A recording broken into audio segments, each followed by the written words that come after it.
Evangelho, domingo da 17ª semana do Tempo Comum. O Senhor esteja convosco, Ele está no meio de nós. Proclamação do Evangelho de Jesus Cristo, segundo São Lucas. Glória a vós, Senhor. Jesus estava rezando num certo lugar.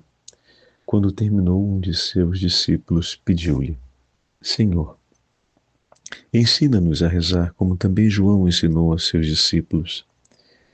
Jesus respondeu-lhe: Quando rezardes, dizei: Pai, santificado seja o teu nome. Venha o teu reino. Dá-nos a cada dia o pão de que precisamos e perdoai-nos os nossos pecados, pois nós também perdoamos a todos os nossos devedores. E não nos deixe cair em tentação. E Jesus acrescentou: Se um de vós tiver um amigo e for procurá-lo à meia-noite e lhe disser: Amigo, empresta-me 3 pães, porque um amigo meu chegou de viagem e nada tenho para lhe oferecer. E se o outro responder lá de dentro: Não me incomodes, já tranquei a porta, os meus filhos e eu já estamos deitados. Não me posso levantar para te dar os pães. Eu vos declaro, mesmo que o outro não se levante para dá-los porque é seu amigo, vai levantar-se ao menos por causa da impertinência dele. E lhe dará quanto for necessário. Portanto, eu vos digo: pedi e recebereis, procurai e encontrareis, batei e vos será aberto. Pois quem pede recebe, quem procura encontra, e para quem bate se abrirá. Será que algum de vós que é pai, se o filho pedir um peixe, lhe dará uma cobra? Ou ainda se pedir um ovo, lhe dará um escorpião? Ora, se vós que sois maus sabeis dar coisas boas aos vossos filhos, quanto mais o Pai do céu dará o Espírito Santo aos que o pedirem. Palavra da salvação. Glória a vós, Senhor. Domingo da 17ª semana do Tempo Comum, em nome do Pai, do Filho e do Espírito Santo. Amém. Queridos irmãos e irmãs, a Santa Liturgia nos leva ao 11º capítulo do Evangelho de São Lucas. E o Evangelho de hoje começa com esse episódio tão significativo. Os discípulos de Jesus ficam maravilhados ao vê-lo rezar e se aproximam do Senhor para pedir-lhe: Senhor, ensina-nos a rezar, como também João ensinou seus discípulos, e dessa forma fazem referência àquilo que também aconteceu com João Batista. Por um instante podemos imaginar que os discípulos estejam pedindo apenas para que Jesus lhes ensine uma fórmula de oração.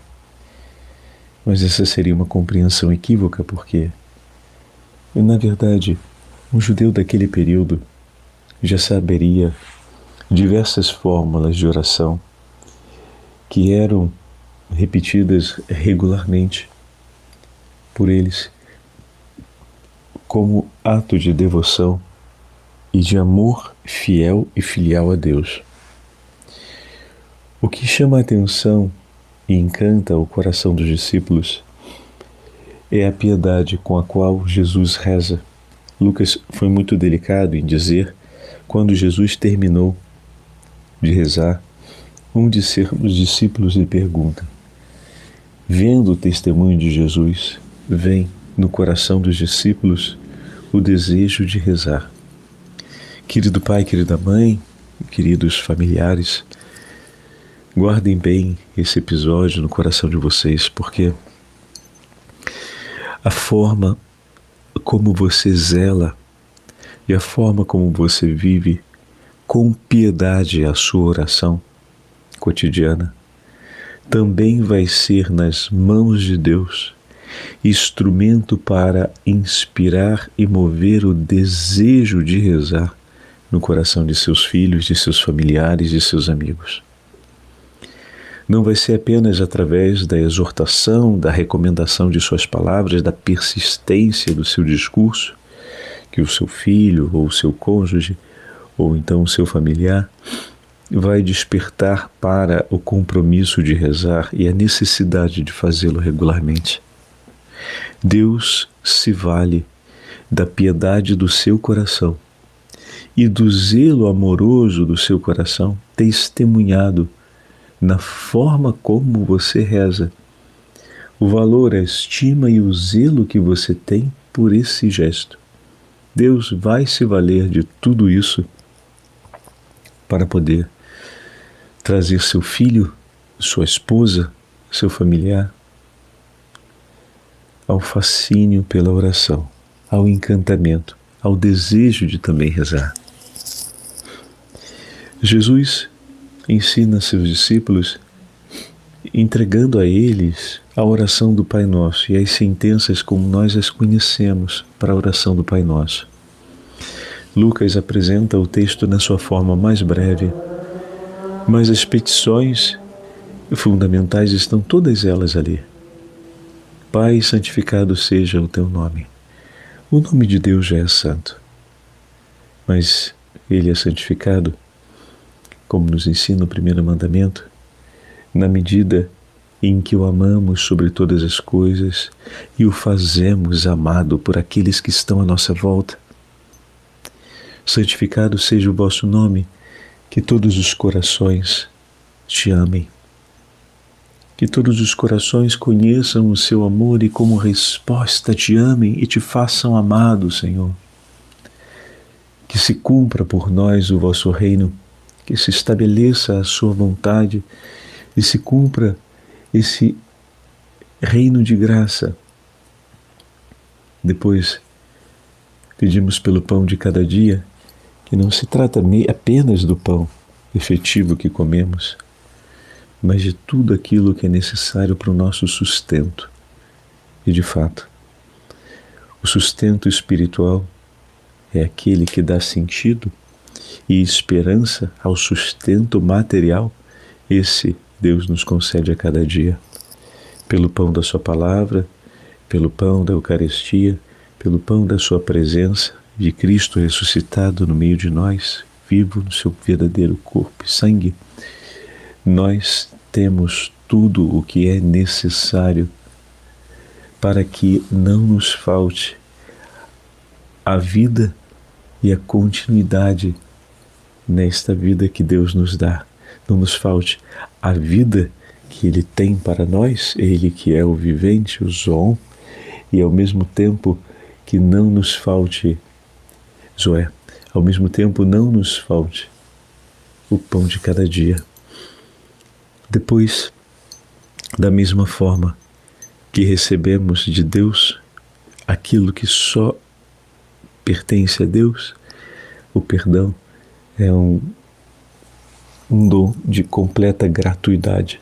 Nenhum de nós recebeu o perdão por mérito, mas por pura bondade e gratuidade da parte de Deus. Então, que a alegria deste dom recebido, mas ao mesmo tempo que a propriedade sobre ele, porque ao nos oferecer se torna nosso, nós possamos dispor daquilo que Deus nos oferece, oferecendo por nossos irmãos e irmãs, e nisso estará a comunhão com o Senhor, na medida em que aquilo que dele oferecemos, dele recebemos, oferecemos por amor ao nosso irmão, o que pertence somente a Deus, e agora ele fez pertencer a nós, eu ofereço pelo meu irmão que necessita. Amando a Deus, faço o coração de Deus feliz quando, reconhecendo o dom recebido, o ofereço por meu irmão. E assim se cumpre o mandamento de amar a Deus sobre todas as coisas e amar também o nosso próximo, como o Senhor nos tem amado. E por fim, pedimos que o Senhor não nos deixe cair em tentação, não como se Deus não se importasse com isso ou tivesse algum tipo de possibilidade de permitir, enquanto desejo seu ou disposição sua, que o mal acontecesse por nós ou contra nós, Mas o perdão nos tira do pecado. Por meio do perdão é cancelado o pecado, mas o nosso coração ainda prova a inclinação, ainda prova a fragilidade de ser conduzido ou de novamente se deixar conduzir pelo caminho da maldade que leva à perdição. E ao pedir que o Senhor nos livre disso, estamos pedindo uma graça extremamente importante, que não seja apenas perdoado o pecado, mas que o Senhor nos proteja da possibilidade de voltarmos outra vez a cair nele. E por fim o Senhor nos conta essa parábola que fala a respeito do amigo que com a sua persistência pede ao outro aquilo que lhe seria necessário por uma causa justa. Todos nós nos apresentamos diante de Deus e pedimos o necessário a Ele. E, na verdade, meus irmãos, aliás, quantas vezes nós nos apresentamos a Deus e pedimos? Buscamos pedir aquilo que compreendemos que é importante e não o fazemos mal. Mas Jesus, no Evangelho de hoje, nos fala que Deus quer nos dar e nos oferecer. Batei e será aberto, pedi e será dado. Porém, nem sempre vamos a Deus para receber o que Deus tem a nos dar e nos oferecer. Muitas vezes vamos para pedir aquilo que queremos e esperamos. E Jesus hoje nos diz, o Pai quer nos dar o Espírito Santo. Por isso, no dia de hoje, façamos esse ato de amor e peçamos que o Senhor, com alegria, nos dê os dons que estão separados para nós. O Senhor quer nos dar aquilo que é necessário, aquilo que é essencial, aquilo que não pode faltar na nossa vida. Senhor, obrigado por ouvir todos os meus pedidos, mas como um amigo sincero que lhe ama, espero diante de Ti e te peço, Senhor, cumpre a sua vontade, faz o que está agradável ao seu coração. Eu estou disposto, Senhor, a receber aquilo que o Senhor tem a oferecer-me. Dai-me do Teu Santo Espírito, para que eu possa amar meus irmãos e viver para fazer-te amado no meio dos homens. Amém. O Senhor esteja convosco, Ele está no meio de nós. Pela intercessão da Imaculada Virgem Maria, desça sobre todos vós a bênção do Deus Todo-Poderoso, Pai, Filho e Espírito Santo. Amém.